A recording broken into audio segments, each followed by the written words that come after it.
Hi, I'm Amy and welcome to my channel. I'm a manifestation and relationship mentor, and this channel is all about merging spirituality and psychology so that you can manifest your relationships. And in today's video, I'm going to discuss inner child work in an easy way so that you can understand how inner child work actually does change your subconscious mind so that you can move forward towards your manifestation. And I love this subject because a lot of people who come to me are so overwhelmed by the amount of healing they've got to do, and they think, oh my God, I'm stood at the bottom of a mountain in front of all this crap that I've got to sort through, and I can't do it. I feel overwhelmed. And they get kind of stuck in this, and this brings along patterns of avoidance and not really wanting to do the work. But when I explain that a lot of this mountain that you're stood in front of has to do with your inner child, and when you integrate your inner child and you reparent your inner child, that mountain gets smaller and smaller a lot quicker.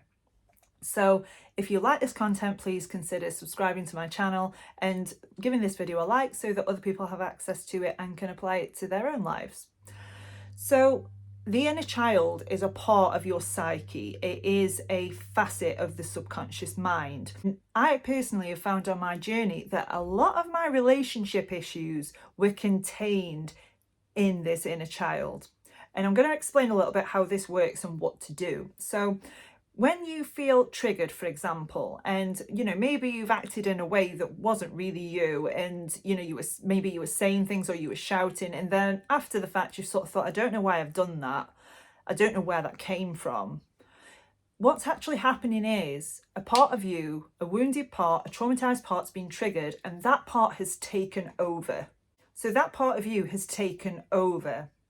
So in essence, when these things happen and the reactions that you have, maybe you go into fight mode, maybe you just freeze, maybe you avoid, and you can't understand why you're doing it.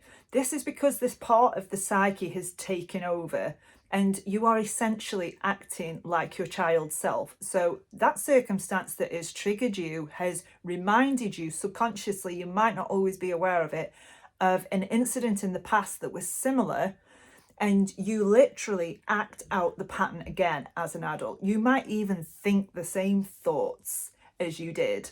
And just so that this is relatable, I'm going to give you an example of this. I can vividly remember having conflict with my partner many years ago, but I was in conflict with him. And I can remember really breaking down and crying and saying to him, please stop picking on me. And he wasn't picking on me, but it came out, and I thought after the fact, why have I said that? And the reason why, when I dug deep, is because it reminded me of my father picking on me when I was small. And my dad that was just how he handled conflict. That was his way of bringing children up. He'd criticize and he'd pick, and he would, and he'd punish. And I can remember saying, please stop picking on me. And in fact, that was incredibly healing for me, because I said something to my partner that I could not say to my dad when I was growing up. And that's when I realized that, oh, okay, this is that part of me that's coming up. This is this part of me that's traumatized, that wants to be heard and seen and listened to, was coming up. And this is how it manifested. So that's just an example of how this can happen. But it might be, for example, when someone criticizes you, you might withdraw.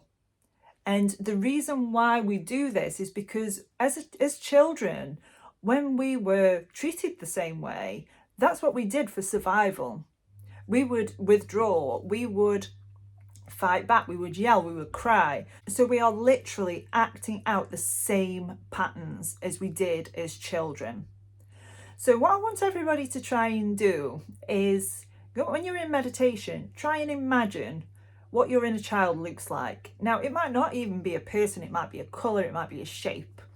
And really try and connect with that version of you and notice how you feel towards it.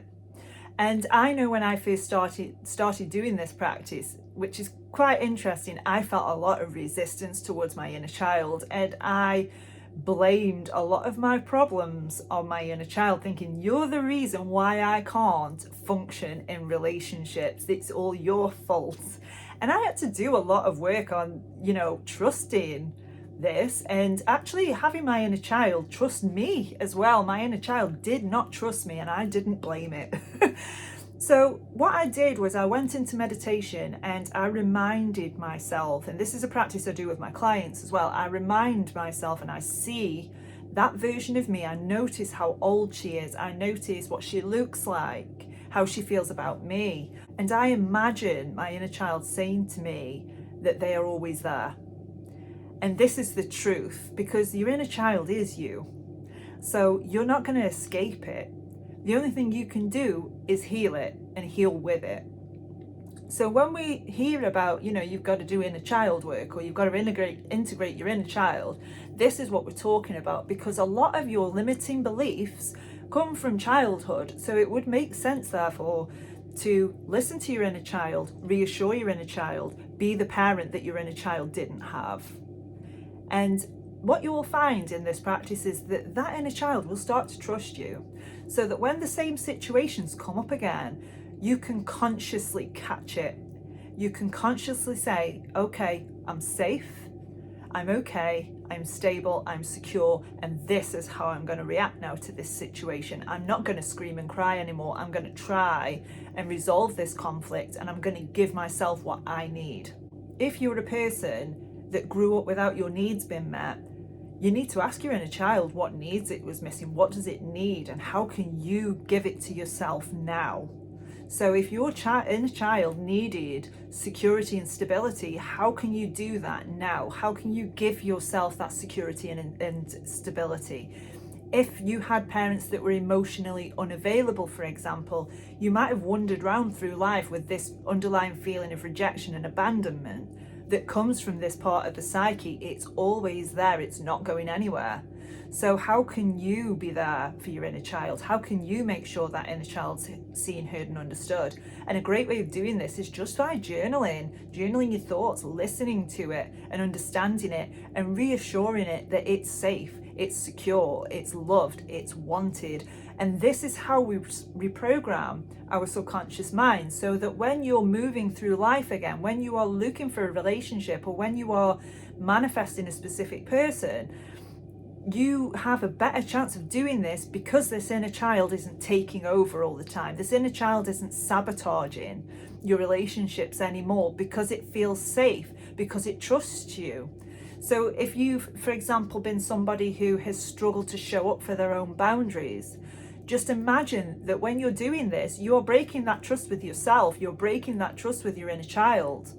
So it serves you to step up for your boundaries, it serves you to show up for yourself and gain that trust with yourself again. Because I can tell you, when you start trusting yourself, your self-esteem is going to skyrocket. When you know what your yeses and nos are, and when you know that when you set a boundary, you mean it and you'll show up for it, your self-confidence will go through the ceiling. Because before, when we were or not setting boundaries even, I was rubbish at setting boundaries. All I was really doing was breaking the trust with myself. I wasn't, making my relationship any better. I wasn't, meeting my own needs. I was just breaking that trust over and over and over again. And never lightly, my inner child didn't trust me. I didn't trust me. So I really had to work on integrating that and meeting that inner child's needs. And, there are some gems in here. I can tell you that there's going to be some super, super valuable qualities in that inner child. And if you only understood how valuable you are, you would not ever let anybody overstep your boundaries. You would not let anyone take advantage of you. You would make sure that your needs were met. You wouldn't put your own needs aside to meet somebody else's. And this is what we call security. This is what a secure person acts like. This is what a secure person thinks, because they haven't got this traumatized part of them coming up all the time, sabotaging things or making them anxious, or, seeing the world through the lens of rejection and abandonment. So when we can heal those things, we can walk around with a sensation of security and confidence instead of anxiousness and rejection.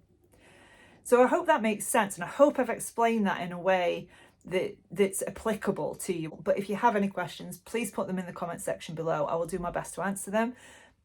But in the meantime, I will see you in the next video.